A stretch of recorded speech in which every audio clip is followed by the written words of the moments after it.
Então, só colocando para gravar. Tá, então, boa tarde a todo mundo, pessoal. Bem-vindos à cadeira de Física.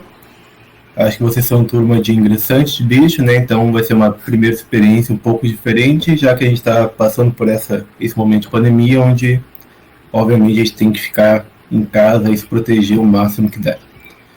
Ok, então, meu nome é Rafael. Perdão. Eu sou professor do Departamento de Física aqui da UFPEL. E nesse semestre, então, eu vou trabalhar um pouquinho com vocês. Essa cadeira, na verdade, é uma cadeira bem introdutória de física, sabe? Como vocês vão ver, a gente não vai ir além do que normalmente é visto no ensino médio, e aí, especialmente na parte matemática. Tá? Então, ela é uma cadeira bem introdutória para reforçar o conhecimento do ensino médio, para vocês usarem depois em cadeiras mais avançadas do curso de vocês. Que, se eu não me engano, essa turma é a turma da farmácia, mas é normal ter alunos de vários cursos. Ok? Então, hoje o que a gente vai fazer é apresentar a cadeira para vocês, explicar como é que vai se dar a avaliação, como é que vai se dar o andamento da disciplina, e depois entrar com uma parte bem introdutória sobre medidas e grandezas e um pouquinho sobre matemática mesmo, matemática básica, como é que a gente trabalha com algumas operações que vão ser importantes no decorrer do semestre. Então, a qualquer momento, qualquer pergunta que vocês tiverem, pode fazer aqui no chat. Eu vou estar olhando sempre para ver se tem alguma dúvida, ou se mesmo quiserem abrir o microfone, pode abrir. Não vou, obviamente, obrigar vocês a abrir a câmera, porque, muita gente tem vergonha, 2, certamente o sistema da UFPEL não vai suportar com as câmeras ligadas ao mesmo tempo. Ok? Então, a ideia dessa cadeira, como falei, é fornecer um conhecimento básico de física para vocês, que vocês consigam linkar ele com fenômenos do dia a dia, principalmente que vocês usem esses conhecimentos básicos para depois, no futuro, desenvolverem o resto do curso de vocês. Então, ela é uma cadeira bem ampla, que se a gente for comparar com outros cursos que tem física básica, aqui a gente está falando de conteúdos que estariam em Física Básica 1, Física Básica 2 e até Física Básica 4. Só que aqui é tudo reunido em uma cadeira, como disse, introdutória. Então a gente vai ver conhecimentos de força e movimento, que é o que você talvez tenha visto lá no primeiro ano do ensino médio, com lei de Newton, movimentos retilíneos, movimentos uniformes, assim por diante. Um pouquinho sobre fluidos ideais, um pouquinho sobre termodinâmica. E normalmente é previsto no conteúdo dessa cadeira uma introdução à radiação eletromagnética. Devido a esse semestre ser reduzido, a gente tem 15 semanas ao invés de 18, além de ser um sistema meio EAD, não é EAD, mas é um EAD, eu decidi retirar essa parte de radiação. Okay?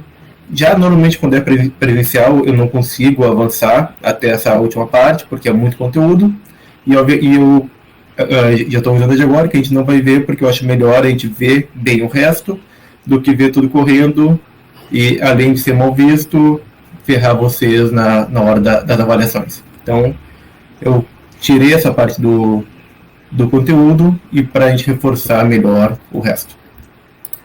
Okay? Então, introdução à física da radiação eletromagnética está previsto na ementa da disciplina, mas se vocês forem ver depois do plano de ensino, não vai ser visto esse conteúdo, não está previsto no plano de ensino da cadeira. Ok? Então, como é que eu vou trabalhar essa cadeira, como é que eu optei para trabalhar ela esse semestre? Okay? A primeira parte, que normalmente traz mais dúvidas, especialmente devido a esse novo formato à distância, é como é que serão as avaliações. Então, a avaliação vão ser na forma de questionários. Cada questionário tem 2 horas para vocês resolverem. Como é que ele vai funcionar aqui dentro do próprio sistema EAL. Se vocês olharem depois de aula, vocês vão ver que já tem o questionário 1 lá disponível. Okay? Quando vocês clicarem para começar o questionário, vai começar a contar o tempo. Vocês vão ter 2 horas para responder aquele questionário. Depois de 2 horas, o questionário fecha automaticamente. Vocês responderam, vem para minha resposta. Vocês não responderam, vem como sem resposta e sem nota. Okay? Cada questionário vai estar disponível por 7 dias, no mínimo. Então, por exemplo, eu vou dar aula de hoje, quem quiser já pode sair e ir lá fazer o questionário. Quem quiser deixar para fazer outro dia, pode deixar para fazer outro dia. Okay? Esse questionário, pessoal, eles são questões aleatórias. Eu fui criando, desde o semestre passado, um banco de questões. E eu falo, ó, cada questionário vai tirar 4 ou 5 questões aleatórias desse banco, ele vai puxar, e para cada pessoa ele vai gerar um questionário diferente. Okay? Além disso, durante o semestre, vão ser de 7 a 10 questionários. Então, a cada 1 ou 2 semanas vamos ter esse questionário para resolver. E o que é importante é que, além da nota sair dos questionários, a presença sai dele também. Por que eu vou cobrar a presença do questionário e não a presença agora ao vivo? Porque muita gente pode não estar com internet no momento. A gente sabe que a internet já era ruim, com o excesso de uso que está tendo no último ano, piorou ainda. A minha própria rede pode cair, a rede de vocês pode cair, então tem muitos imprevistos que podem ocorrer que o aluno não consiga assistir a aula ao vivo. Professor, não consegui ver a aula ao vivo, como é que eu faço? Aqui dentro do próprio aula você pode você pode ter acesso à aula e assistir ela. Pode ser amanhã, pode ser quarta-feira, quinta, quando quiser. Ao vivo vai ser sempre segunda às 4 da tarde. Além disso, eu vou pegar essas aulas, baixar ela, eu só posso baixar ela um dia depois, então amanhã, e vou colocar elas em um canal do YouTube, que eu vou enviar para depois vocês o link. Então vocês também vão poder assistir a aula depois no YouTube, caso o e-aula caia ou o sistema Cobalto caia. Vocês vão ver algo bem comum de ocorrer. Okay? O que é importante ter em mente desde agora é que se vocês não enviarem o questionário no prazo, significa ter aula. Significa ter falta em todas as aulas. Ter falta em todas as aulas significa rodar por falta. Okay? Então, a cadeira, pessoal, vocês vão ver, ela não é uma cadeira difícil. Eu sei que física é o terror de muita gente no ensino médio e também na faculdade, só como disse, o conteúdo não é avançado, não é um conteúdo de física pesado. E eu acho que dividindo-se em vários questionários pequenos, vocês vão conseguir ir fazendo e entregando os questionários e conseguir, se tudo der certo, passar depois sem precisar do exame. Ok? Bom. Então, a média final vai ser a média dos questionários. Se forem 10 questionários, vai ser soma das notas, divide por 10. Se forem 7, soma as 7 notas, divide por 7. Como é que é a regra da UFPEL? Tirou 7 ou mais, está aprovado, já sai de férias. Tirou 3 ou menos que 3, ou seja, de 0 até 2,9 de média, reprova direto. Quem tirar entre 3 e 6,9 está em exame. Então, o exame ele é feito na última semana do semestre, após o período letivo. A gente tem uma semana a mais de exames, e nessa semana de exames vai ser de novo um questionário, só um questionário maior, e com questões mais complicadas, mas obviamente com mais tempo também para resolver. Okay? Mas o exame vai ser ofertado lá na última semana. Bom, alguma dúvida em relação à avaliação?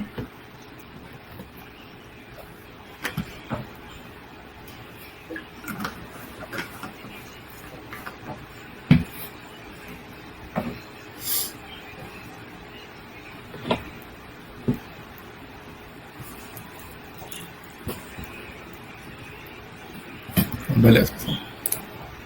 Então, qual que é a ideia que eu pensei para essa cadeira de cronograma? Então, hoje, que seria a semana 1, sabe, como falei, apresentar a cadeira e dar uma pequena introdução. Okay? Lembrando, hoje, segunda-feira, tem uma presencial. Durante a semana, vocês fazem o questionário, que seria o encontro assíncrono. Próximas semanas, depois, a gente vai ver o que é posição, deslocamento, velocidade e aceleração. Então a gente vai começar a estudar a mecânica, depois a lei de Newton e como é que a gente aplica essa lei de Newton, energia, trabalho, potência, teorema, trabalho, energia cinética, energia potencial e aplicações. Então percebam que a gente vai ter essa introdução hoje, depois a gente vai ter durante 4 semanas um estudo sobre mecânica clássica. Depois de mecânica clássica, a gente vai ficar 3 semanas estudando mecânica dos fluidos, e por fim, nas últimas 5 semanas, a gente vai estudar termodinâmica. Okay? Obviamente, isso é o plano, se vai dar certo, se a gente vai conseguir encaixar tudo isso aqui, aí só o tempo que vai dizer. Tá?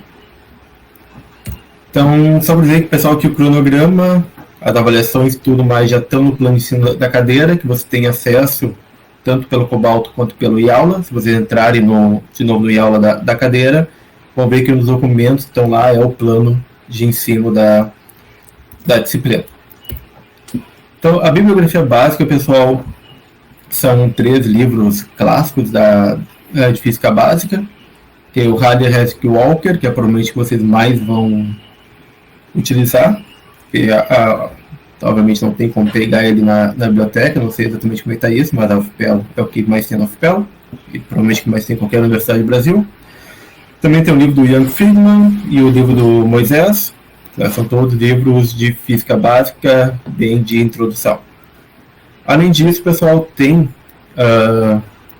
uma apostila, que não foi feita por mim, foi feita por um colega lá do departamento, pelo professor Arlan, que ela tem um resumo de tudo que a gente vai ver. E não bem resumo, tá bem escrita, uma apostila que ele criou original, nos últimos semestres eu adotei ela, a gente está refinando, achando erros, então obviamente que pode ter algum errinho ou outro ainda, mas também se vocês entrarem no link do IAula da cadeira, tá lá o link para vocês baixarem a apostila. Então ela é um material de apoio, tem exercícios extras caso queiram fazer, além do questionário, okay? Mas eu recomendo que vocês façam exercícios para ir treinando, para quando chegar no questionário vocês fazerem o questionário de uma forma mais...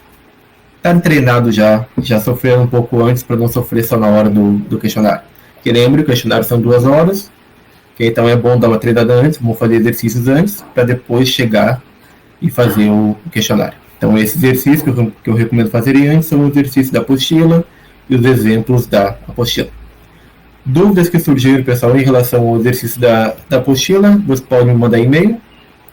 Deixa eu já colocar aqui antes que eu esqueça. Então, eu vou colocar tanto o meu e-mail institucional quanto o meu e-mail do Gmail. Tá. Por que eu vou colocar os dois? Eu sei que tem como mandar a mensagem também pelo Cobalto, mas se vocês já usaram o sistema de mensagem do Cobalto, ele nela muito bom. É um saco para tu responder. Então, meu e-mail institucional é jrbordinha@ufpel.edu.br e jrbfis@gmail.com. E não. Por que tem os dois planos? Porque tem os 2 dias, um encontro síncrono, que é o que a gente está tendo agora, e outro encontro assíncrono, que é o que você... só que obviamente um encontro assíncrono você não tem que fazer naquele horário ou no dia que eu marquei, só que eu tenho que registrar depois lá no Cobalto, obviamente, as aulas. Então, essa semana a gente teve 2 aulas de atividades síncronas, que é a aula de segunda-feira, e eu passei atividade para os alunos que equivalem a mais 2 horas de atividades assíncronas. Essas 2 horas assíncronas eu tenho que registrar ela de alguma maneira. Então, essa forma de registrar é criar outro dia e dizer que vocês fizeram essas atividades. Só que quando vocês vão fazer, é por vocês. Mas é só, de novo, porque o curso não é um curso à distância, é um curso presencial, então tem que registrar todas as aulas. Ok? Mais alguma dúvida?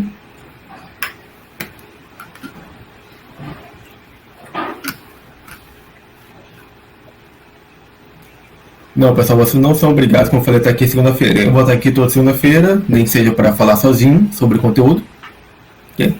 E depois vocês vão poder assistir essa aula, caso queiram, quando quiserem. Se não quiserem assistir a aula, só pegar a apostila, só pegar o questionário e fazer, por mim tranquilo. Ok? Como eu falei, o que vai valer presença é o questionário, porque você tem uma semana para responder. Ok? E aí não vai ter problemas por assim dizer de ficar uma semana sem internet, né? Em um momento vocês vão ter internet para poder acessar. E sim, pessoal, a apostila é suficiente para estudar para essa cadeira. Ela foi montada e pensada para essa cadeira daqui. Então, se vocês olharem depois, ela tem uma introdução de matemática e assim por diante. Então, questionário, o número de questões depende do tamanho delas. São 4 ou 5. Então, vocês vão ter de 20 minutos a 30 minutos por cada questão para resolvê-las. Não, Julia, a ideia é que os exercícios são os apostila, lá já estão as listas de exercícios.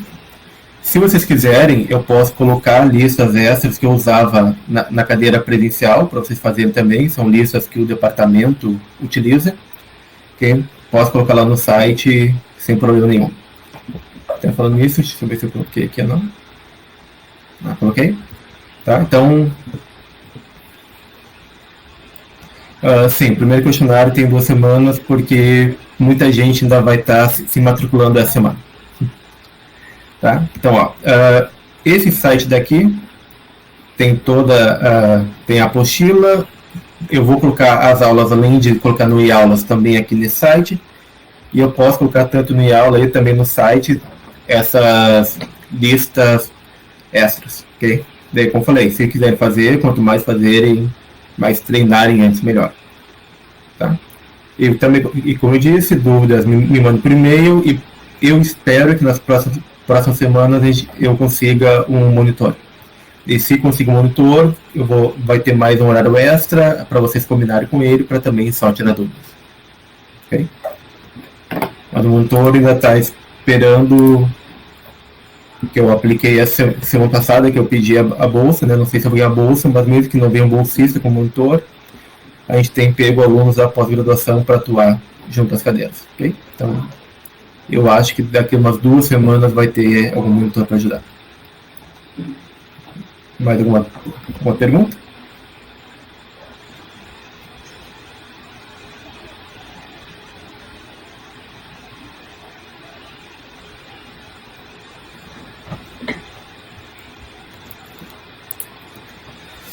Então, pessoal, como é que vão ser nossos encontros síncronos? Duração de 45 a 60 minutos. Eu nunca vou passar de 1 hora, porque para mim já fica cansativo ficar 1 hora aqui em frente ao PC falando. Imagina para vocês ficar mais que 1 hora me ouvindo falar. Okay? Então, duração de 45 a 60 minutos. Como disse, o horário 16 horas para essa turma. A outra turma é às 19 horas. Okay? E sempre pelo link do e-aula. Se o e-aula tiver problema, do e-aula caiu, eu vou enviar para vocês via Cobalto um link do Google Meet para a gente se reunir por lá.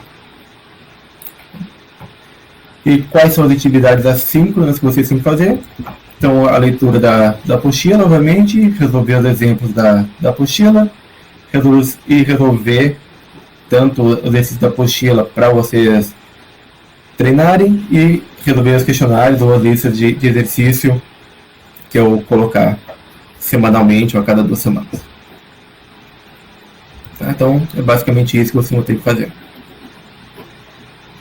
Alguma pergunta mais?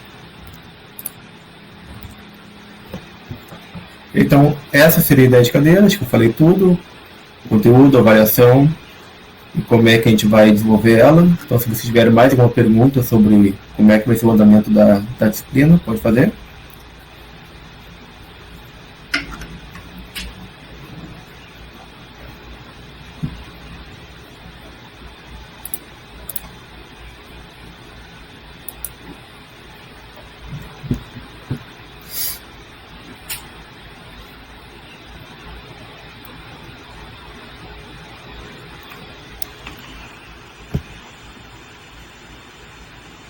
Sim, pessoal. Tanto a apostila tem a resposta no final, as listas extras que eu vou colocar também tem a resposta no final.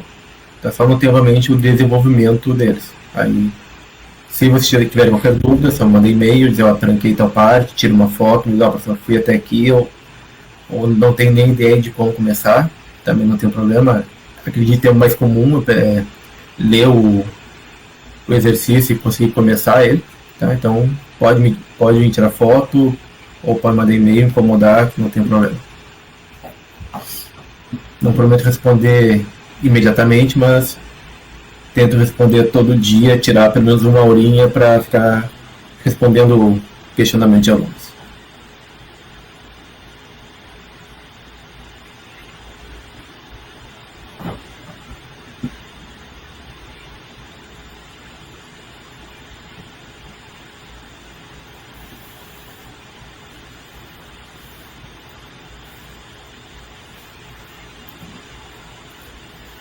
Então, pessoal, começando agora propriamente a matéria. Então, o que a gente vai fazer hoje é ver uma bem rápida introdução, que é alguns conceitos da física. Não, Natália, as notas do questionário são divulgadas assim que eu corrigi elas. Okay? Que os questionários são de múltipla escolha, e vocês respondem, eu confiro as notas e já divulgo para vocês. Okay? Então, vai ser quase que automático. Tá? Então, não vai ficar só até o final do semestre, até porque se eu deixar acumular, vai ser pior para mim também.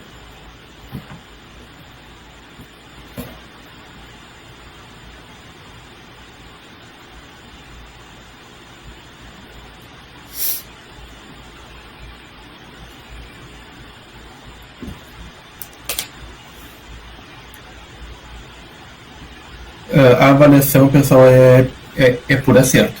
Tá? Como eu falei, é múltipla escolha, 5 alternativas, uma correta, 4 erradas. Okay? E aí o que vai ser avaliado é o número de acertos. Okay? Então a entrega conta a presença. Tu entregou erro tudo, tu ganha presença cheia. Só que a nota fica 0. Tu entregou e acertou metade, tu leva a presença, só que a nota fica metade, entende? Então a nota vai depender de quantas questões tu acertou assim.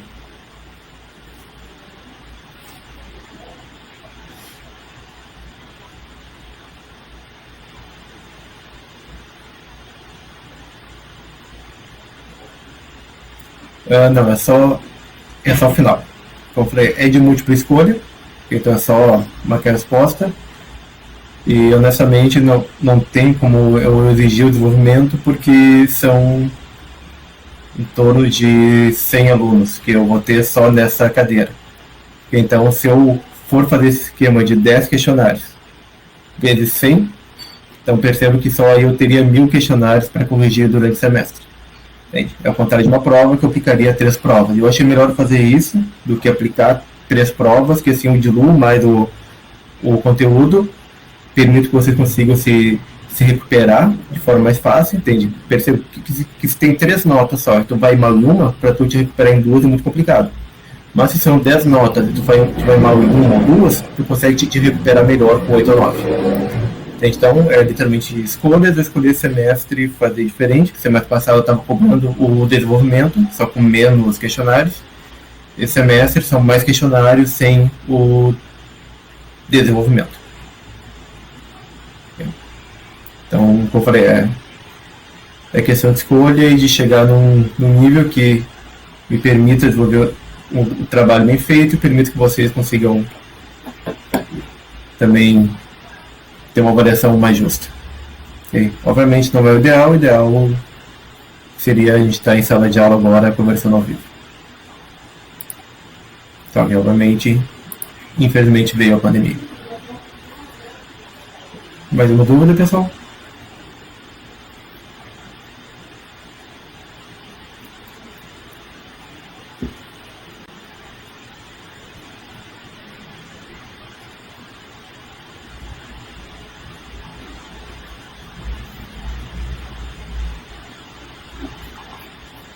Ok. Então, como eu ia falando, a ideia dessa disciplina é dar uma visão geral introdutória a vários conceitos de física, desde mecânica clássica, mecânica dos fluidos e termodinâmica. Okay? E para vocês da farmácia, pessoal, esses 3 conteúdos, vocês vão ver basicamente tudo que precisam para o resto do curso.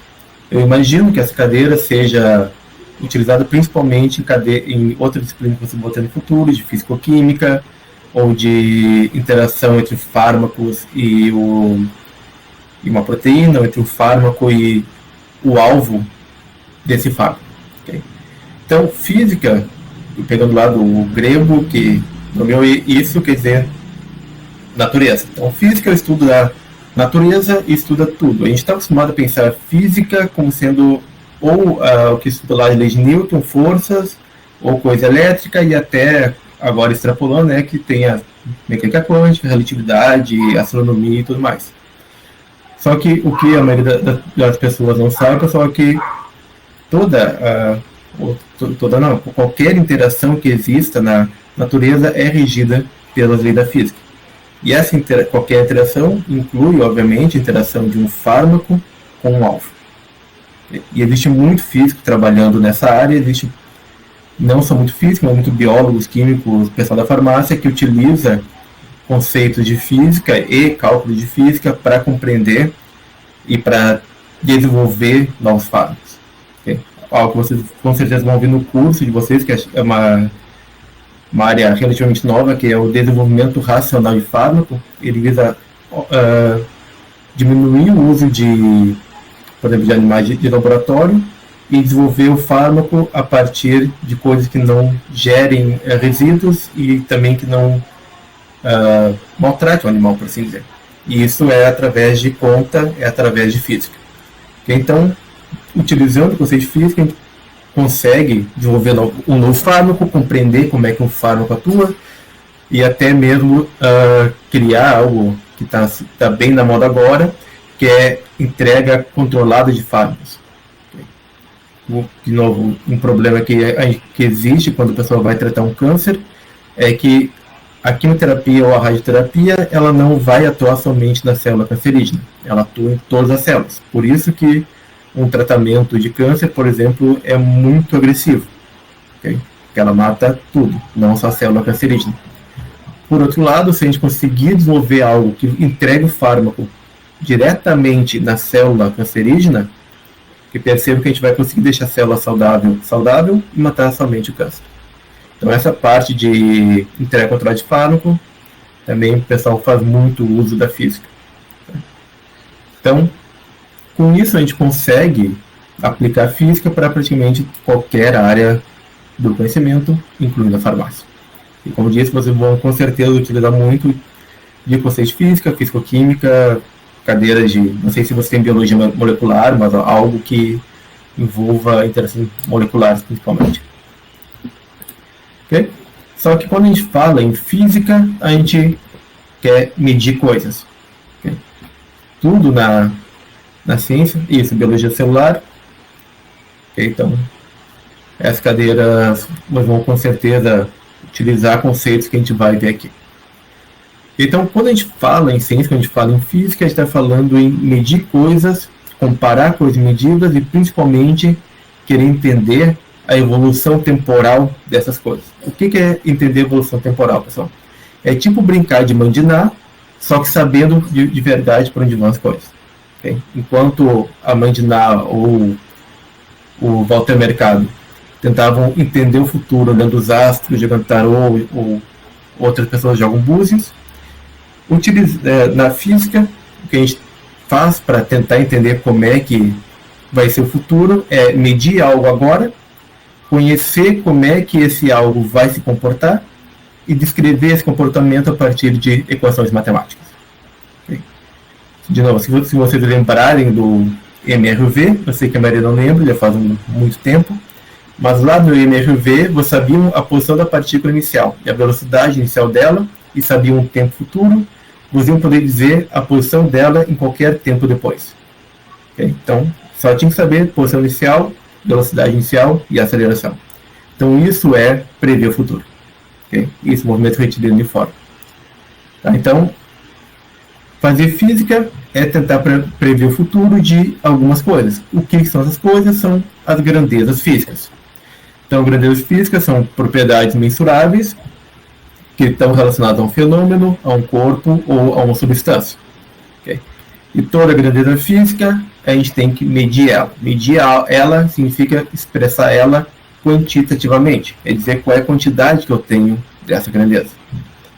Tá? São grandezas físicas, então, pessoal, essas propriedades, elas têm características diferentes. Okay? Por quê? Algumas grandezas eu consigo definir ela somente com um número e uma referência. Exemplo então, de grandeza que eu consigo definir com somente um número e uma grandeza é a massa de uma pessoa. Para saber a massa de uma pessoa, basta eu subir em cima de uma balança. A balança vai me indicar qual que é a quantidade, por exemplo, 100, e qual que é a unidade de referência, quilogramas. Então, para definir a massa de uma pessoa, só preciso saber qual é o valor numérico dela e em relação ao que eu estou medindo. Temperatura é a mesma coisa. Quando vocês estão entrando no mercado e vem um carinha medir a temperatura de vocês no pulso, obviamente que a primeira coisa é falar para ele corretamente na testa, não no pulso, e a segunda coisa ele vai dizer que a temperatura de vocês está em 36 graus. Percebam que eu só preciso de um número, de 36, e de uma referência de tamanho, que nesse caso é o grau Celsius. Se eu quero medir tempo, eu só preciso do número, de uma referência de tamanho. A aula vai durar em torno de 1 hora, só que ela pode parecer que dura 12 horas. Então, percebo que só preciso de uma referência de tamanho e de um número para definir essas grandezas. Então, essas grandezas ganham o nome de grandeza escalar, porque escalar é um nome diferente para número. Sim?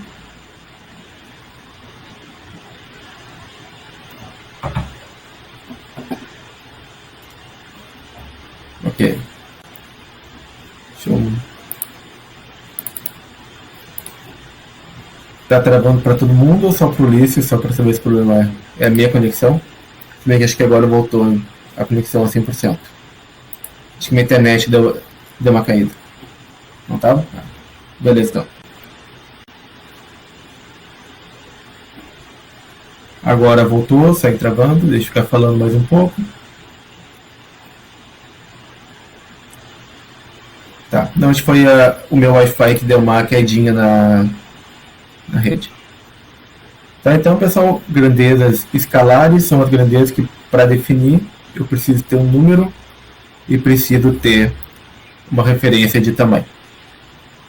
Tá, tem outras grandezas que eu consigo, que para definir ela, somente um número não chega. Além do número da referência de tamanho, eu preciso de informações adicionais para definir essas grandezas. E um exemplo disso é a velocidade. Existe uma diferença entre eu estar andando a 80 km por hora indo para Porto Alegre e eu estar andando a 80 km por hora indo para Jaguarão. Percebam, o número e a referência de tamanho é a mesma. É 80 km por hora. Só que em um processo físico, que é sair de Pelotas e ir até outro lugar, eu vou acabar em Porto Alegre. No outro processo, eu vou sair de Pelotas e acabar em Jaguarão. Então percebo que velocidade, além de dizer o quão rápido eu estou andando, eu tenho que dizer por onde eu estou andando e para onde eu estou andando. Porque mesmo se eu falar, eu estou andando 80 km por hora pela BR-116, eu posso estar indo para o norte ou para o sul. Então, são 3 informações que eu preciso para definir algumas grandezas. E essas grandezas ganham o nome de grandezas vetoriais, porque quem carrega o ente matemático que possui as 3 informações é o vetor. Então, o vetor ele é um ente matemático que ele é definido por um número, que é o tamanho dele, por uma direção e por um sentido. Então, pegando de novo a velocidade como exemplo, a referência de tamanho é o quão rápido eu estou andando, o que o velocímetro me indica, por exemplo, 40 km por hora. A direção é a rua que eu estou andando, por exemplo, a rua Almirante Barroso aqui em Pelotas. E o sentido, eu posso ter sentido Porto ou sentido Avenida Bento. Então, para definir uma grandeza vetorial, eu preciso de 3 informações. Além de velocidade, outro exemplo de grandeza vetorial é a própria força. Existe uma diferença entre eu empurrar e puxar algo. Eu posso aplicar a mesma força, mas se eu empurro, o corpo vai para frente, se eu puxo, o corpo vem para trás. Então, grandezas físicas, a gente pode dividir elas de forma geral entre grandezas escalares, só preciso de um número para definir ela, e grandezas vetoriais, para definir ela, precisa de um número, que é o tamanho, a direção e o sentido dessa grandeza. Alguma dúvida?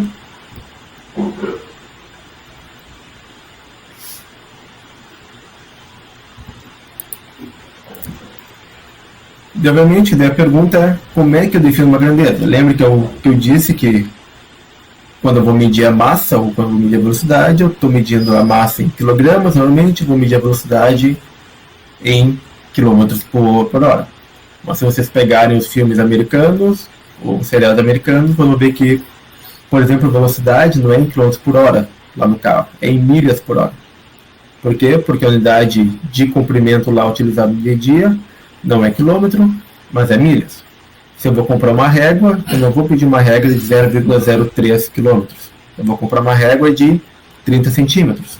Então percebam que depende, mesmo aqui no Brasil, dependendo do que eu quero medir, eu vou utilizar unidades diferentes.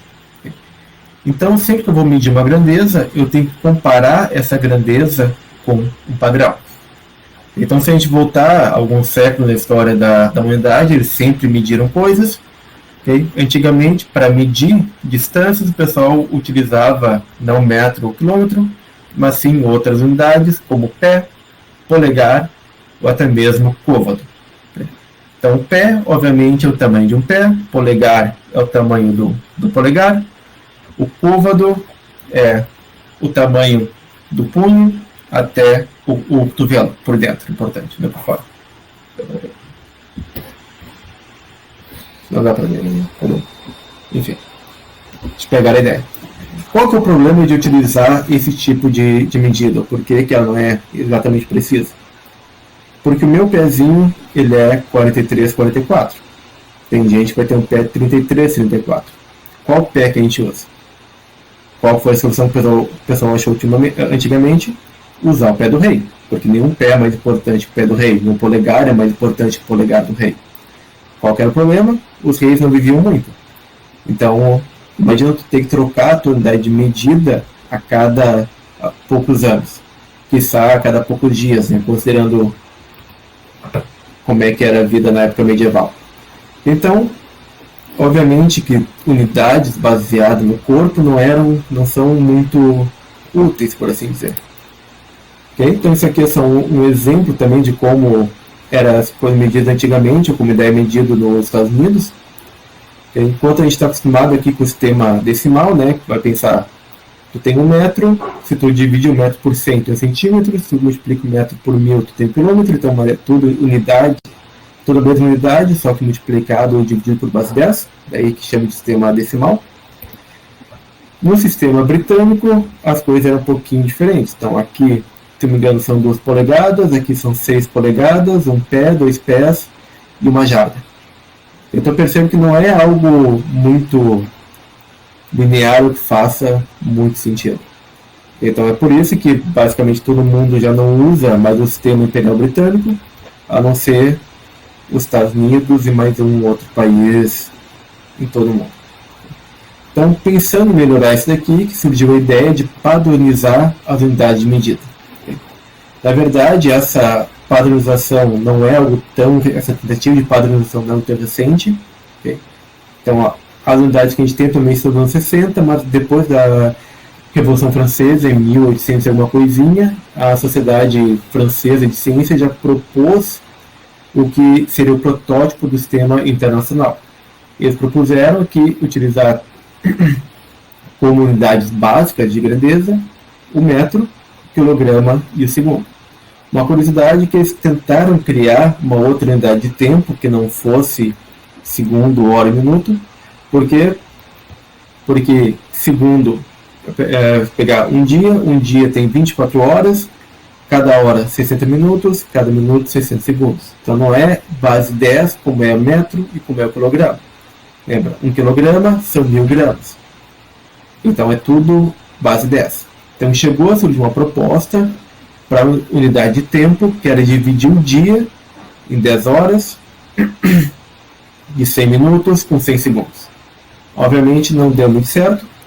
E ainda tem um problema adicional que um dia não é exatamente 24 horas.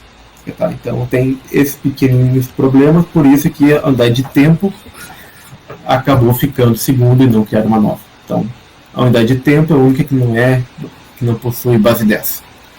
E esse sistema de decimal sem base 10 é o que é quase que adotado em todo o mundo, com exceção, como falei, Estados Unidos, Mianmar e Libéria.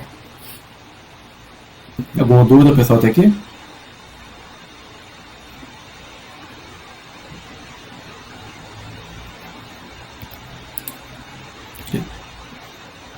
Então, Para a unidade de comprimento, como falei, ao invés de utilizar o pé do rei ou o dedo da rainha ou algo do gênero, o que foi proposto inicialmente, ainda lá após a Revolução Francesa, foi que um metro ia ser uma barra. Eles pegaram uma barra e falaram, ó, isso aqui é um metro. Okay? Só que qual é o problema? Uma barra, ela vai diminuir de tamanho e diminuir de massa, porque existe uma coisinha chamada decaimento radioativo, que talvez você já tenha visto uma cadeira de química, e tudo decai radioativamente, umas coisas mais rápido, outras coisas mais devagar. Além disso, como pode existir outros processos químicos que façam com que átomos ou moléculas se percam da barra. Também pode ter uma abrasão. Se tu esfregar aquela barra com material mais duro, tu vai retirar um pedaço dela. Então, obviamente, utilizar uma barra, nesse caso que eu uso o dirídio, não era a melhor forma de definir um metro, não era a forma mais precisa. Okay? Qual foi a segunda solução que pegaram? Bom, vamos ver qual que é o raio da Terra, ver o diâmetro dela e definir um metro em função desse diâmetro. Só que também não foi muito bom, porque na época o pessoal não tinha uma medida muito precisa do diâmetro da Terra. Qual é que é a forma que a gente utiliza hoje em dia para definir qualquer grandeza? A partir de constantes do universo. Okay? O universo ele possui constantes, possui valores que são fixos. Okay? Quem é que fixou esses valores? Ainda é alguém aberto, pode ter sido acaso, pode ser Deus, Satã, Alá, ninguém sabe, ou até Yansan. Mas o fato é que existem quantidades no universo que são constantes. Uma dessas quantidades que são constantes é a velocidade da luz no vácuo. Então a luz no vácuo sempre vai andar com uma velocidade igual a aproximadamente 3 vezes 10 a 8 metros por segundo. Na verdade é 299.792.458 metros a cada segundo.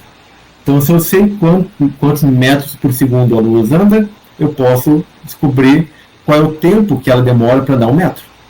Então, a definição atual de metro é a distância percorrida pela luz no vácuo durante o intervalo de tempo de 1 sobre a sua velocidade de segundo. Então, com isso, a gente consegue remover erros humanos, erros de medida, e definir algo de uma forma extremamente precisa. Isso pode parecer idiota, porque tem que definir tão precisamente, mas hoje em dia todo mundo utiliza o GPS do celular. E se vocês abrirem o Google Maps com o GPS e compararem o mapa ali e a posição real de vocês vão ver que normalmente ele é certo por questão de pouquíssimos metros. Isso quando não acerta em cheio. Okay? Quando vão pegar o Uber sabe exatamente onde vocês estão com a precisão de metros. E essa precisão a gente só alcança quando a gente define muito bem a quantidade básica a partir da qual eu estou medindo. Então, a unidade de comprimento que a gente utiliza no nosso dia a dia é o metro e ela é definida em função da luz no vácuo. Okay? Só que nem tudo eu consigo medir com um metro. Okay? Distâncias entre cidades é mais simples, é mais usual a gente utilizar um múltiplo do metro, no caso, o quilômetro. O que significa aquele quilo que está na frente do metro? Então, o quilo, que o símbolo é um K minúsculo, ele nada mais é do que dizer que um quilômetro ou quilômetro é 10 na 3 vezes o metro. Lembrando, 10 na 3 é a mesma coisa que 1000. Então, se eu quero começar a medir coisas cada vez maiores, eu vou ir para fatores multiplicadores cada vez maiores. Então, obviamente, distância, normalmente a gente utiliza quilômetro. Quando a gente vai para distância ainda maior, a gente não utiliza a unidade de grandeza, o metro ou os múltiplos dele. Quando a gente vai para distâncias entre galáxias ou entre planetas, a gente vai para anos-luz, que é a distância que a luz viaja em um ano. Então, percebo que quando eu mudo a escala daquilo que eu estou medindo, muitas vezes eu não mudo somente o multiplicador da grandeza, mas tenho que mudar a grandeza. Da mesma forma, se eu quero medir coisas muito, muito pequenas, como por exemplo o tamanho de uma célula, eu não vou medir uma célula em metros, eu vou medir uma célula em micrometros, porque uma célula é em torno de 1 milhão de vezes menor do que um metro. 1 milhão de vezes menor é exatamente um micro. Okay? Então, multiplicar o metro por um micro e chegar no micrômetro é a mesma coisa que dividir um metro por um milhão. Se eu vou medir algo que não é tão pequeno, mas que é pequeno ainda, eu posso usar, por exemplo, milímetro. O mili significa pegar o metro e dividir 1000 vezes. Agora está na moda não, mas está chegando a nanotecnologia. Trabalhar na escala nano, pessoal, significa pegar 1 metro e dividir por 1 bilhão. Okay? Ou pegar um fio de cabelo e dividir a espessura de um fio de cabelo 1 bilhão de vezes, para ele chegar na escala nanométrica. Então eu percebo que dependendo do que eu for medir, a unidade básica, que é o metro, não é a melhor unidade. Eu posso ir para múltiplos ou submúltiplos do metro, e além disso eu também tenho que mudar de unidade. Alguma dúvida?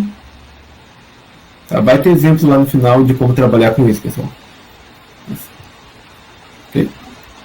Então, a outra unidade muito utilizada é a outra das 3 principais unidades de medida é a unidade de tempo, okay, que ele foi definido, obviamente, em função de um dia. Se eu pegar aqui um dia tem 24 horas com 60 minutos, 60 segundos, percebo que isso significa que um dia eu tenho 86.400 segundos, logo um segundo é 1 sobre 86.400. Só como eu falei, o dia na verdade não tem exatamente 24 horas, assim como o ano não tem exatamente 365 dias. Então, para definir um pouco melhor, foi redefinido o tempo em função da emissão da radiação pelo Césio 133. E das 3 principais unidades, a última a ser definida com precisão foi o quilograma. Então, inicialmente, o pessoal tinha esse protótipo interessal do quilograma, que era uma bolota de 1 quilograma, que ela tem um peso quase igual ao de 1 litro de água. Porque a primeira definição do quilograma, lá na época de Napoleão, era que 1 quilograma era igual à massa de 1 litro de água. Então, obviamente, se for água pura, tu tem 1 quilograma em 1 litro de água. Se for água com sal, se for água com alguma outra coisa no meio, já não vai ter exatamente 1 quilograma. Qual que é a definição atual? É em função da constante de Planck, que é uma constante que surge lá na mecânica quântica, e a gente consegue definir a massa a partir dessa constante. Perdão, definir a unidade de massa, que é o quilograma, a partir dessa constante. Só que, obviamente, só essas 3 grandezas não bastam para descrever todo o universo.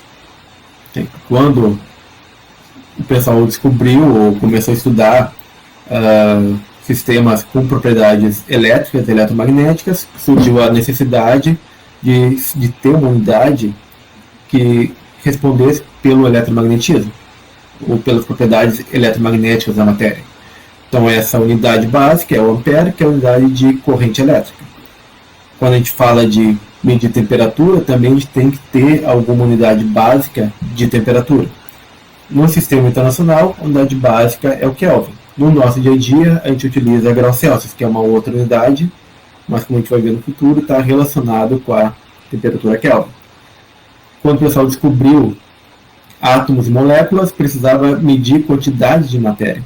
Percebam que é diferente quantidade de matéria de massa. Vocês já devem ter visto em química, ou vão ver ainda, que se eu tenho 1 mol de hidrogênio e 1 mol de ferro, apesar da quantidade de matéria ser a mesma, que é 1 mol, a massa de cada um deles vai ser diferente. Por quê? Porque um átomo de ferro pesa muito mais que o átomo de hidrogênio, logo eles vão ter massas diferentes. Da mesma forma, para definir efeitos ópticos ou sistemas com propriedades ópticas, tem que definir uma grandeza relacionada com luminosidade. Então, essa unidade é a candela. Então, essas 7 grandezas, pessoal, são as grandezas básicas do sistema internacional.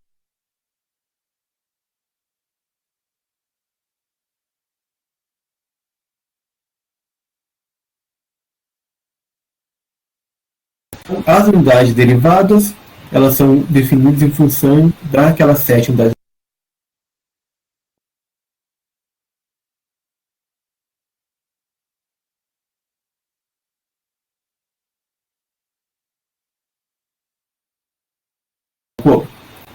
Velocidade é definido por metro por segundo, ou distância por tempo, ou comprimento por tempo. Só que, estão me ouvindo agora? Botou?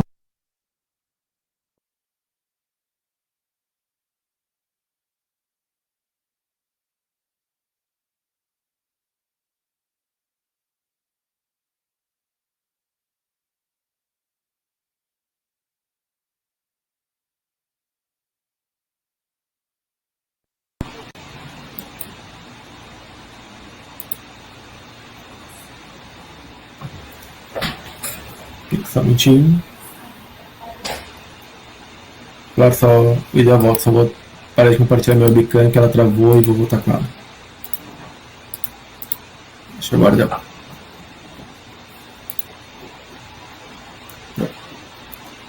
Problemas do EAD, pessoal.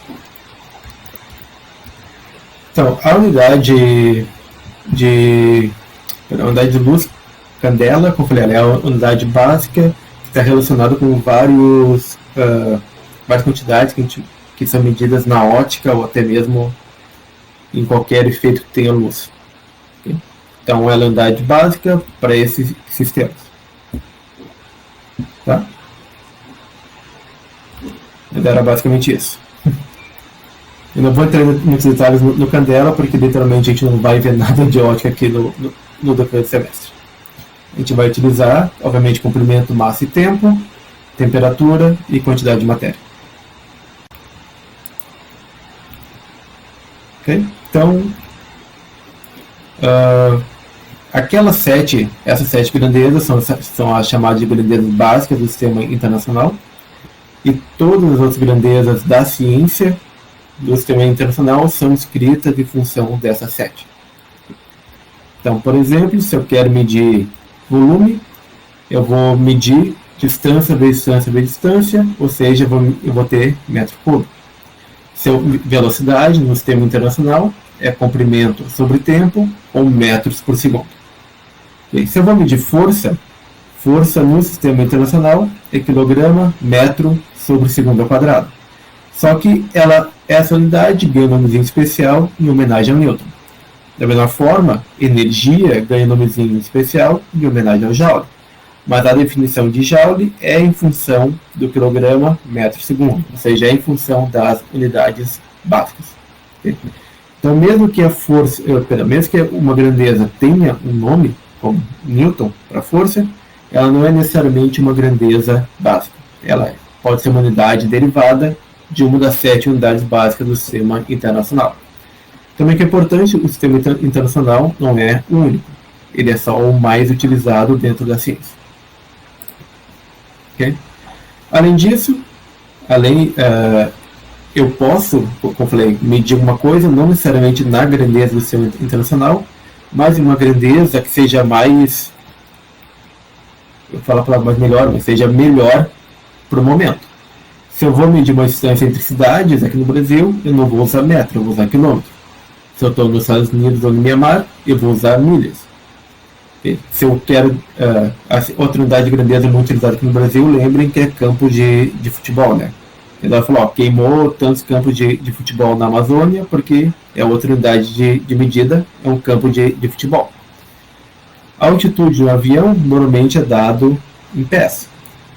Quando eu vou comprar uma ferramenta, a bitola dela vai estar 1 milímetros ou 1 polegada. Então, percebo tudo isso aqui, eu estou medindo a mesma coisa, que é comprimento. Só que eu posso ter várias unidades para descrever a mesma grandeza. Então, por isso que é muito importante na física a gente trabalhar com conversão de unidades. Não só na física, mas na ciência em geral. Okay? Normalmente a gente vê isso aqui dentro da física, mas nós vamos utilizar a conversão de unidades em praticamente qualquer cadeira que vocês forem fazer no futuro. Okay? Então, a mesma coisa.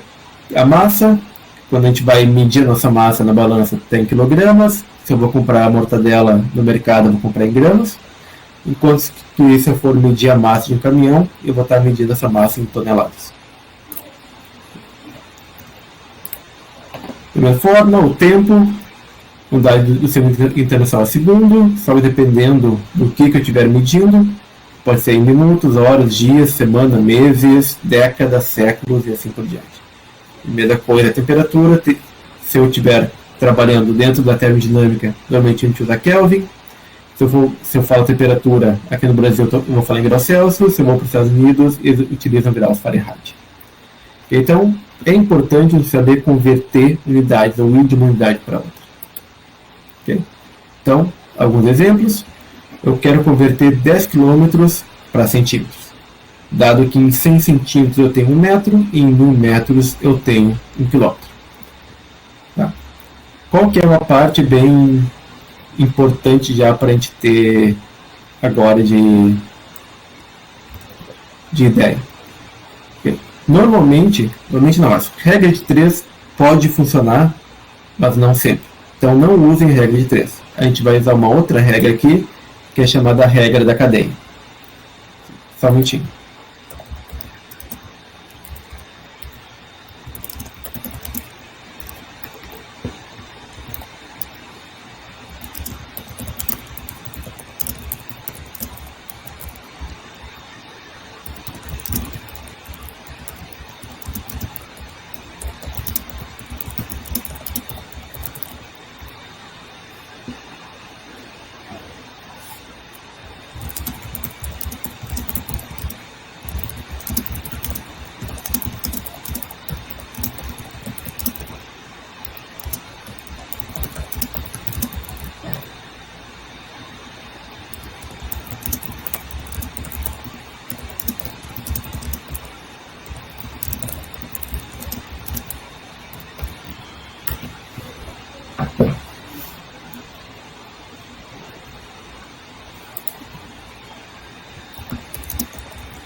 Então, pessoal, como eu estava falando, regra de 3 pode funcionar para conversão de unidades, mas não vai funcionar sempre.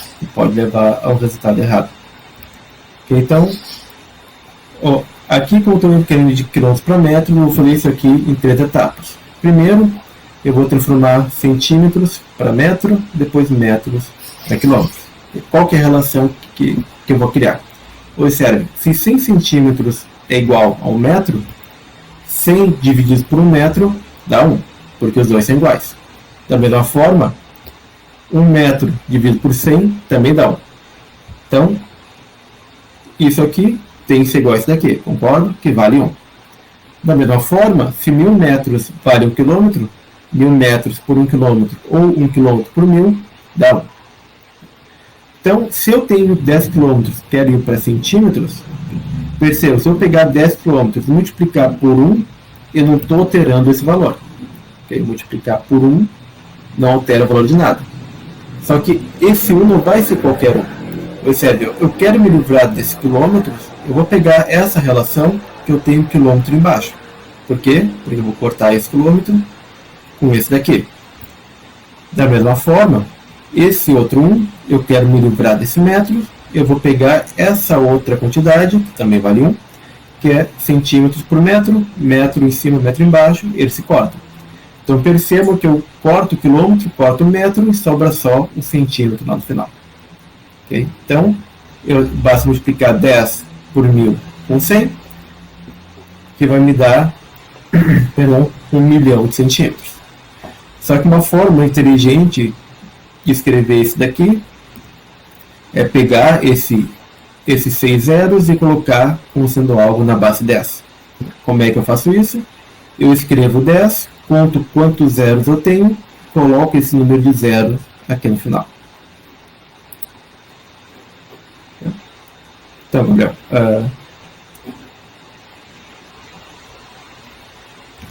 voltando então.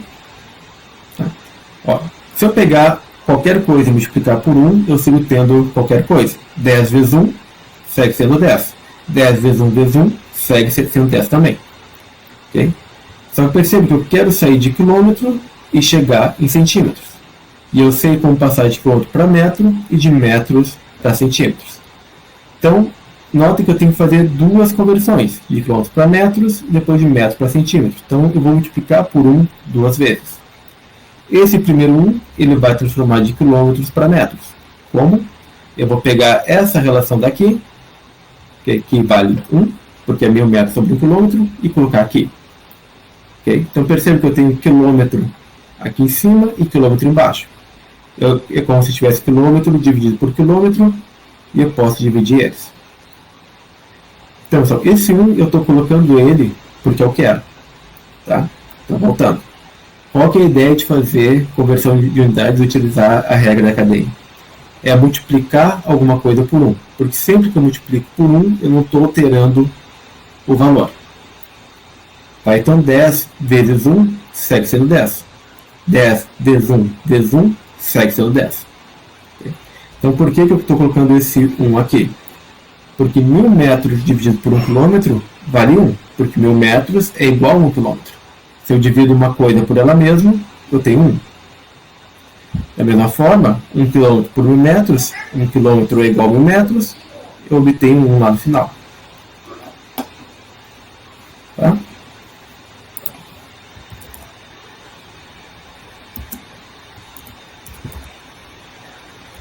Somente a pessoa está respondendo.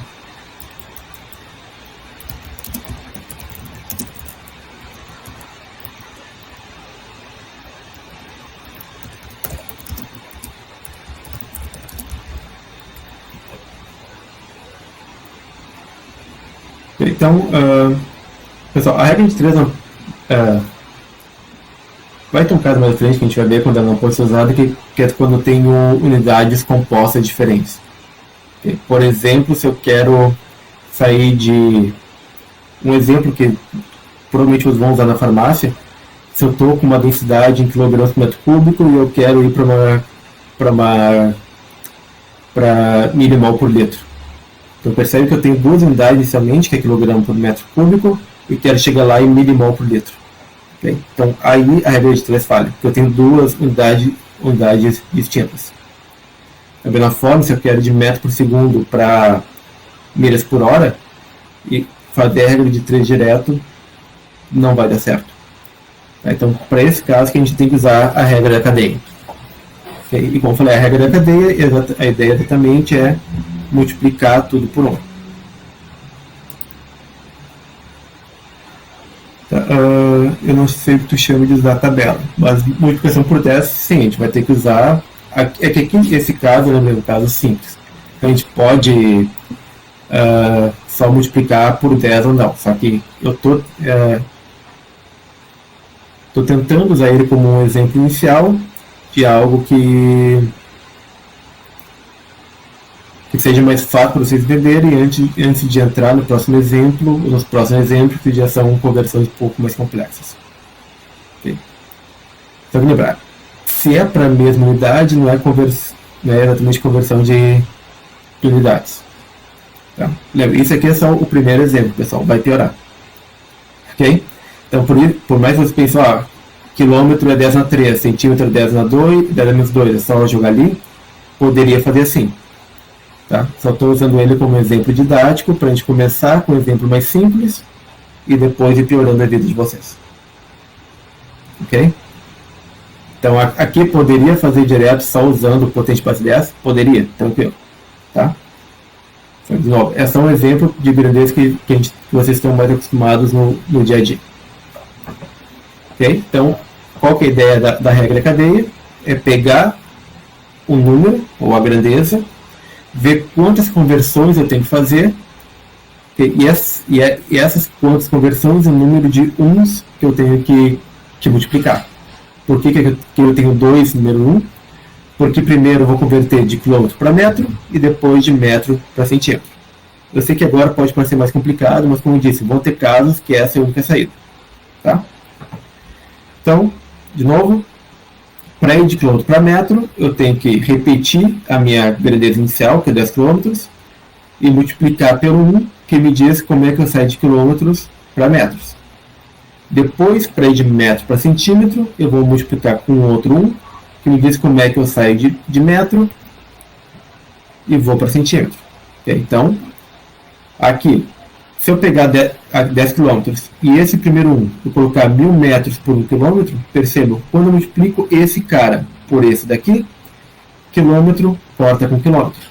Okay? E vai sobrar 1 metro aqui em cima. Agora eu quero ser do metro e ir para centímetros. O que eu faço daí? Vou pegar a minha relação entre metro e centímetros, de tal forma que eu divido esse metro que está em cima pelo metro que está embaixo. Então, metro dividido por metro corta, dá 1. Sobra só 10 vezes 1000 vezes 100, que é 1 milhão de centímetros ou 10 a 100 centímetros. Ficou mais claro agora?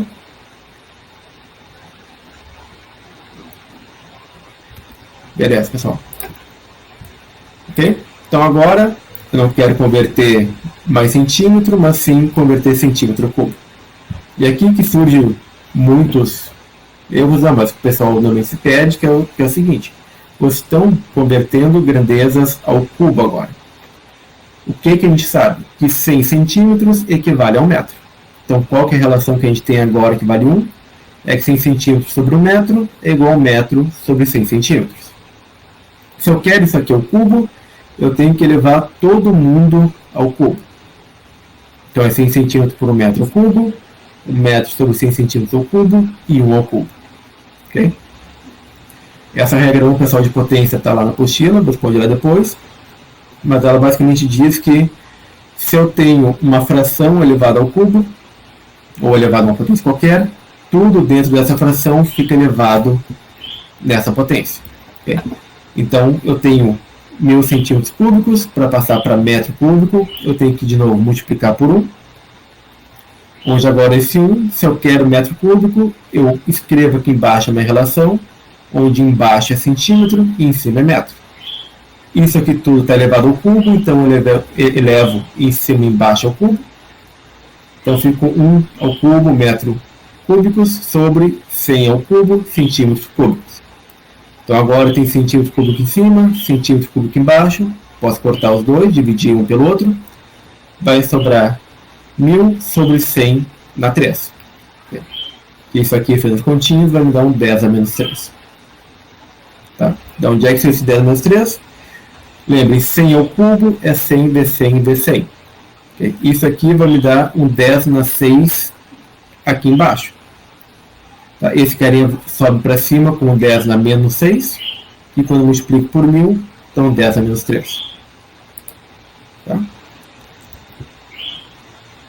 Então, percebam que tanto nesse exemplo quanto nesse daqui, eu converti esses números grandes, que era 1 com vários zeros, para números que são 10 elevados em alguma potência. Então esse 10 em alguma potência, pessoal, é o que a gente chama de notação científica. Como é que a gente constrói essa notação científica? Se o número é maior do que 1, eu vou ver quantos zeros eu tenho depois do número 1. Se eu tenho 10, se eu tenho somente 1, eu tenho 0 zeros. Então 1 é igual a 10 na 0. Se eu tenho o número 10, eu tenho 1 zero depois do número 1. Então ele é 10 na 1. 100, tenho 2 zeros, 10 na 2. 1000, tenho 3 zeros, 10 na 3. Se eu tenho 1 seguido de 15 zeros, eu posso escrever isso como 10 na 15. Então eu percebo que uma forma mais simples de eu escrever números muito grandes.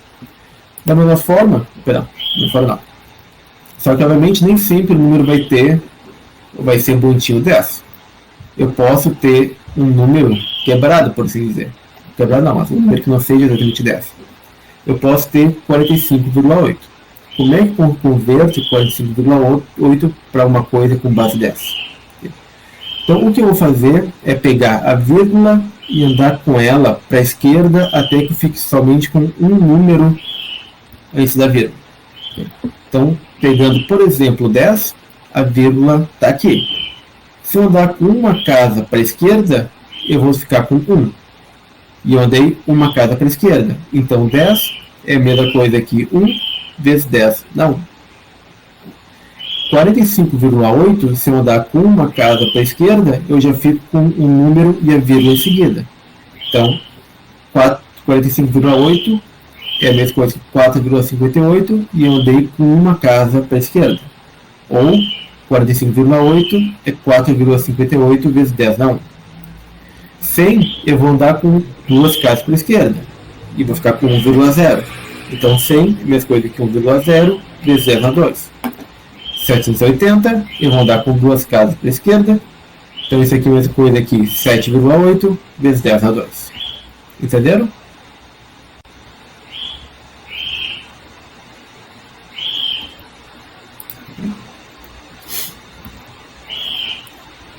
Ok, e o que acontece então agora quando o número não é... Não, o da menos 1 é agora. Tá? O da menos 1 é quando eu tenho que andar com a vírgula para a direita. Tá? Então, quando os números são menores do que 1, aí que a gente utiliza o menos 1. Okay? Por exemplo, se eu tenho 0,1, observe que eu tenho um zero à esquerda do número 1, né? Então é 10 a menos 1. Se eu tenho 0,01, eu tenho dois zeros à esquerda do 1. Então é 10 a menos 2. 0,001 tem 3 zeros à esquerda do 1. Então é 10 a menos 3. Se eu tenho 15 zeros antes do 1, e lembrando esse 1 é menor do que 1, eu tenho 10 a menos 15. Okay? Então, a diferença é que agora, para obter esse número que é um número, vírgula alguma coisa, a minha vírgula tem que ir para a direita. Por exemplo, 0,1, eu tenho que fazer a vírgula andar uma vez para a direita. Então, 0,1, se eu andei uma casa para cá, eu tenho 1,0 e eu andei uma vez para a direita. Só que eu andei no sentido não usual, por assim dizer. Então, daí que vem esse menos 1, e tal que 0,1 é 1 vezes 10 a menos 1. 0,35, eu ando uma casa para a direita, já obtenho um número diferente de 0. Então, eu fico com 3,5, andei uma casa, vezes 10 a menos 1. Agora eu tenho um número que é 0,008267. Okay? Então, percebo que eu tenho vários números aqui. Eu vou andar com 3 casas para a direita e vou chegar no primeiro número diferente de 0 à esquerda da vírgula, que é esse número 8. Só que eu tenho aqui depois 267. O que a gente vai fazer, pessoal, é truncar esse número números depois da vírgula. Tá? A gente não vai usar 10, 20 ou 30 mil números depois da vírgula. A gente vai usar sempre 2. Então percebam que aqui eu tenho 8,267. O que a gente faz? A gente arredonda esse carinha para 8,27. Okay? Alguma dúvida disso? Todo mundo sabe como se arredonda? Basicamente, se o terceiro número aqui é 5 ou mais, arredonda para cima. Se é 4 ou menos, deixa como está. Ok? Então, 0,008267, vira 8,27. Eu dei 3 casas para a direita. Esse n vale menos 13, então fico com 8,27 vezes 10 menos 3. Pego um número ainda menor do que 1. 0,0000008899. Então vou dar 1, 2, 3, 4, 5, 6, 7 casas para a direita. Então é 10 dá menos 7. Além disso, fico com 8,899, que eu arredondo para 8,90. Então esse númerozão eu escrevo ele de uma forma mais simples, como 8,9 vezes 10 menos 7. Tá. Alguma dúvida, pessoal?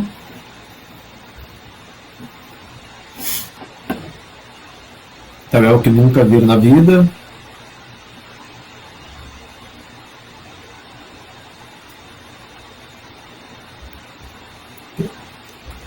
Então, pessoal, que vão ter vários momentos que vão aparecer essa notação científica na vida acadêmica de vocês. Sim e não. Eu recomendo usar sempre 2 casas depois da vírgula, porque quanto mais números tu usa depois, por exemplo, na verdade, quando tu arredonda, tu acaba gerando um erro.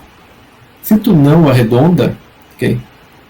Tu vai ficar trabalhando com muitas casas após a vírgula. Isso, a calculadora, o computador, quanto mais casas após a vírgula, mais erro ele gera. Tá? Então, eu recomendo arredondar, porque não faz sentido tu ficar escrevendo números muito grandes, e a gente não precisa de tanta precisão também aqui. Okay? Então, 2 casas após a vírgula basta. E também eu recomendo usar 2 casas após a vírgula, porque o questionário eu montei ele todo usando 2 casas após a vírgula de precisão. Então, usem 2 casas. Okay, então, a gente vai sempre precisar, ou melhor, vocês vão usar muito multiplicações e divisões com potente base 10. Okay, então, tem algumas regrinhas, são bem simples.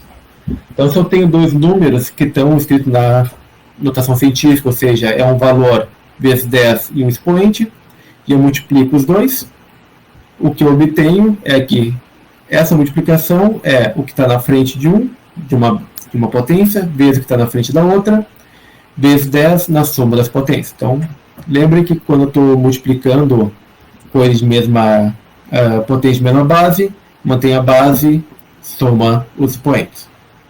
Okay? Então, se eu tenho 2 vezes 3,5 vezes a na 3, lembre que 2 perdão, eu multiplico esse 2 pelo que está na frente do 3,5, que vai dar 7, e mantenho 10 na 3. Porque lembre que 2 é a mesma coisa que 2 vezes 10 na 0. Então, 0 mais 3, mantenho os 3. Se eu tenho 3 vezes 10 ao quadrado, multiplicado por 2,5 vezes 10 na 3, multiplico 3 por 2,5, que dá 7,5, e somo os expoentes. 3 mais 2 me dá 10 a 5. Okay? Alguma dúvida disso? Alguém nunca viu isso na vida?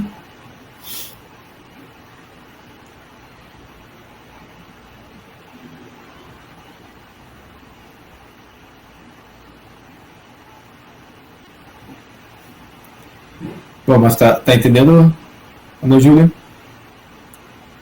Se não entender, o pessoal pode perguntar, que não tem problema nenhum, tá? Ótimo. Então, divisão, pessoal, é algo similar. Se eu tenho 2 números escritos em potente base 10 e divido um pelo outro, okay? O que está na frente do número de cima, eu divido pelo que está na frente do número de baixo e subtraio os expoentes. Então, por exemplo, se eu tenho 4 vezes 10 na 6, divididos por 2 vezes 10 na 3, então, vou ter 4 sobre 2, que dá 2. 10 na 6 sobre 10 na 3. É a mesma coisa que 10 na 6 menos 3, que sobra 10 na 3. Perdão. Se agora eu tenho, por exemplo, aqui no exemplo 3, 5,5 vezes 10 na 3, dividido por 8,44 vezes 10 na 6, eu vou dividir o que está na frente, que dá esse 0,65. E observe que agora eu vou ter 10 na 3 sobre 10 na 6, ou 10 na 3 menos 6, que dá esse 10 a menos 3. E eu posso trabalhar um pouquinho mais ainda, porque 0,65 é a mesma coisa que 6,5 vezes 10 a menos 1. Então agora eu fico com uma multiplicação de potente base 10, onde eu mantenho a base 10 e somo os expoentes. Menos 3 menos 1 dá menos 4. Então, alguma dúvida?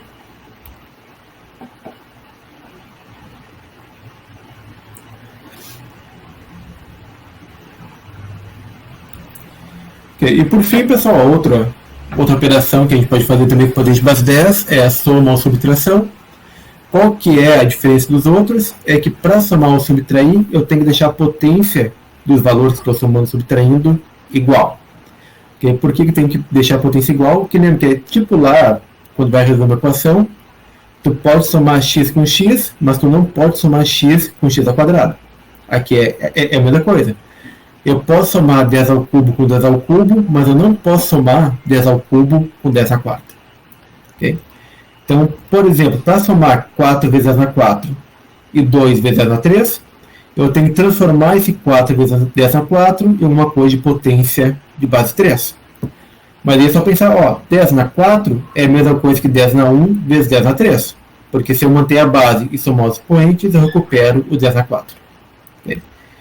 Então, eu posso dividir esse carinha daqui, de tal forma que agora sim, eu tenho alguma coisa vezes 10 na 3, mais outra coisa vezes 10 na 3. Aí eu posso deixar o 10 na 3 em evidência e somar o que está multiplicando ele. Okay? Que daí eu obtenho 42 vezes 10 na 3 ou 4,2 vezes 10 na 4. Tá? Entenderam?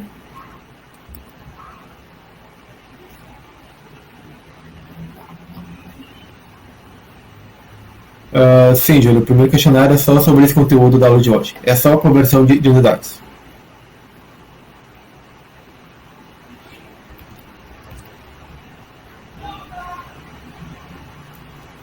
Tá, não entenderam a parte aqui de soma?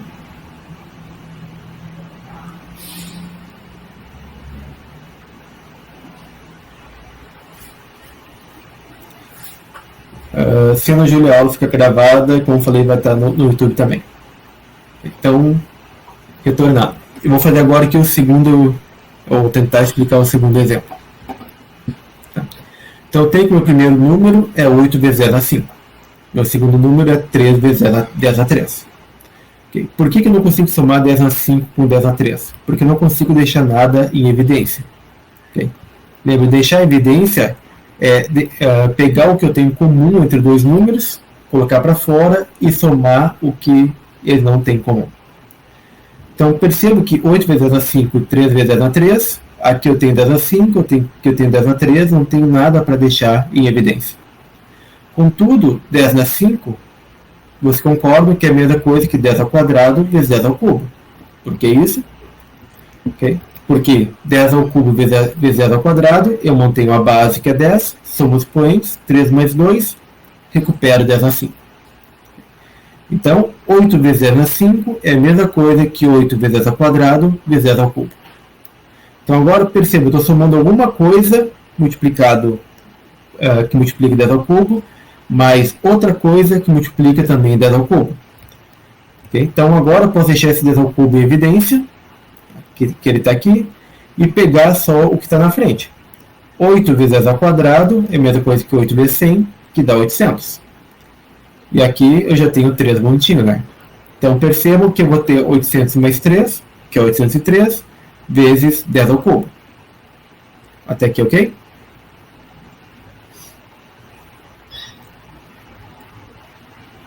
Perfeito. Só que agora, de novo, eu quero reduzir isso daqui para notação científica, que é deixar só um número, vírgula, o resto. Okay? Como é que eu faço isso? Eu percebo que eu vou pegar essa vírgula e andar 2 casas para a esquerda.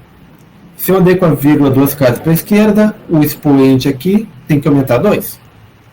Então, 803 vezes 10 a 3 é igual a 8,03 vezes 10 a 5. Ficou mais claro?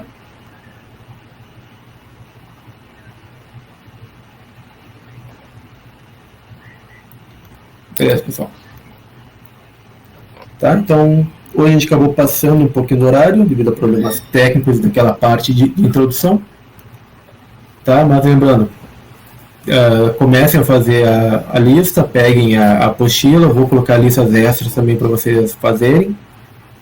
Tá? Qualquer dúvida me mandem e-mail. Okay? Se quiser mandar mensagem para o Cobalto também, só que facilita bastante minha vida na hora de responder se vocês mandarem por e-mail. Até porque caso tenha que mandar uma foto, alguma coisa, né, pelo Cobalto tu não consegue pôr no anexo e por e-mail tu consegue. Tá? Então é isso, crianças. Mais alguma última dúvida?